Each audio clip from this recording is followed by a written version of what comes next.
If you want self-love abundance and you want to forever, permanently rid yourself from self-love deficit disorder, you will have to show people you love them.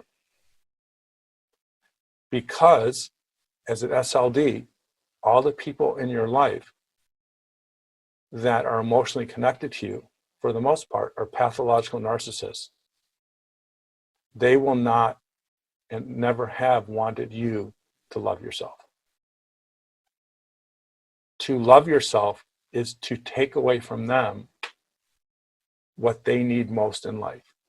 They're no different from a leech is to a person sucking their blood, or a parasite to its host animal, is they survive by the vital force, the life force, and the emotional force of the host to which they attach themselves. If you tell them,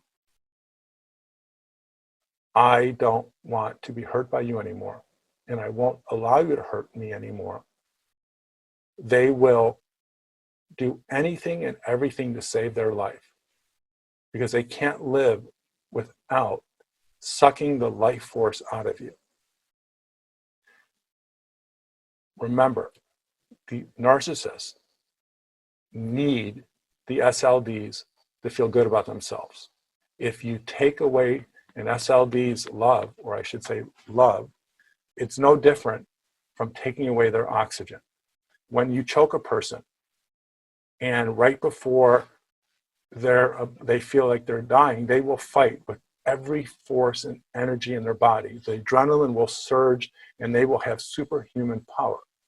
That is the power you have when you're about to die. You will fight to do anything. You take away the narcissist supply, they will act as if you're killing them. There's no way around it. This is why I call it my Surgeon General warning.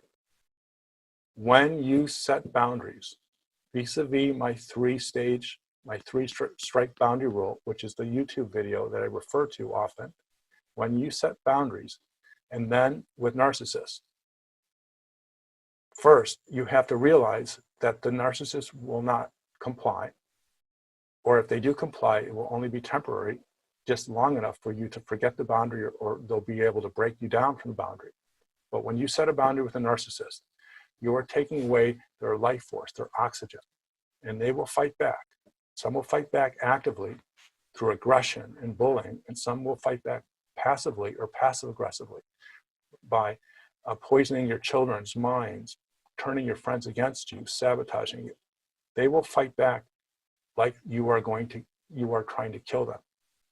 So, to pursue self-love abundance, you have to understand that the person you are in love with or connected to, who is likely a pathological narcissist, has everything to lose by you getting healthier.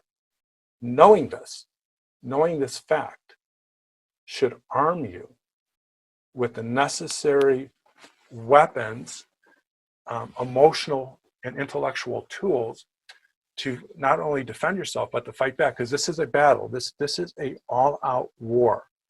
When you finally set those boundaries with a narcissist, and you set them vis-a-vis any type of boundary protocol, especially my three-strike rule, you're going to get one hell of a battle. The observe, don't absorb technique is crucial. You cannot win this fight without ODA, with the observe, don't absorb technique.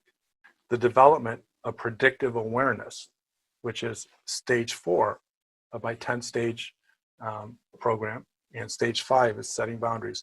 But with predictive awareness and the knowledge of what the narcissist is, who they are, why they are, how they maintain power and control, how they can manipulate you into coming into what I call their wrestling ring, into which they will always beat you up. Once you understand everything about them, then when you set that boundary and you see them struggle and gasp for oxygen, pleading for their life, crying, please don't kill me, I'll stop, I promise. They're able to break your arms away and then reestablish domination, there's no turning back. Because if the narcissist somehow breaks free from your boundary, which they're interpreting as strangulation, they will do everything they can to make sure that the next time, or the next times that they try to hurt you, they'll just be smarter. And the last thing I want to say in this short video is the narcissist's number one weapon against the recovering SLD is failure.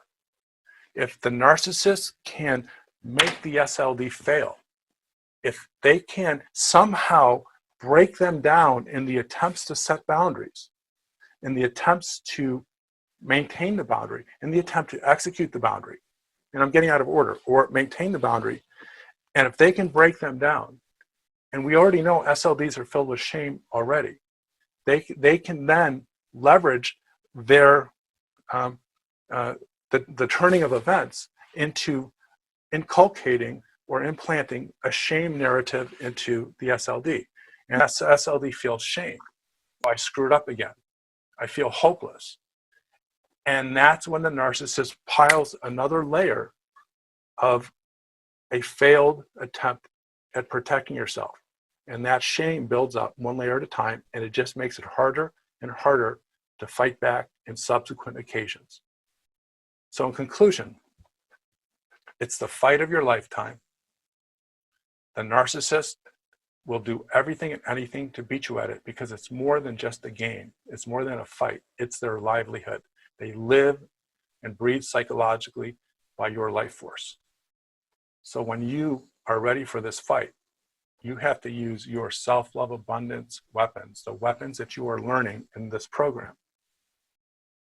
And that is to not engage in an active fight, set boundaries, use observe, don't absorb technique, and detach from the pathological toxins that the narcissist brings to your life.